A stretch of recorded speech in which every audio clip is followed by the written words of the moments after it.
Ang posisyon ko kaugnay ng divorce ay conscience at personal vote to. Walang party, walang majority or minority stand dito. Personal na desisyon base sa kanilang paniniwala at relihiyon ang mangyayari dyan sa kada senador. At bilang tagapangulo ng Senado, wala akong balak dumiin, pabor o kontra dito. So, hindi mo masasabi kung anong personal stand mo, Sir? Meron naman, pwede naman. Ang personal stand ko ay ito. Mas nais kong palawakin at gawing affordable at accessible yung annulment na nasa family code natin ngayon. Sa papaanong paraan? Payagan ng PAW, tanggapin ang mga kaso tulad nito. Nagsabi na ang Supreme Court na hindi na kailangan ng psychologist para mapatunayan ang psychological incapacity.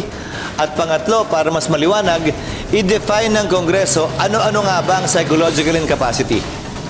Menos away, menos gulo, menos debate dahil matagal naman na yung nandyan. At tandaan nyo, ang nagpasa ng family code ay si dating Pangulong Corazon Aquino na hindi mo naman masasabi na hindi ka aliado ng simbahan ng mga panahon yun hanggang ngayon marahil.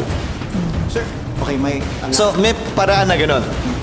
Yun ang posisyon ko. Kung ang mapapasa, hindi ko pa nababasa ang version ng House, ay version na talagang divorce na makurot, mag-away, magsigawan, hindi ko pa nababasa eh. So, depende. Malawak yung spectrum ng definition ng divorce.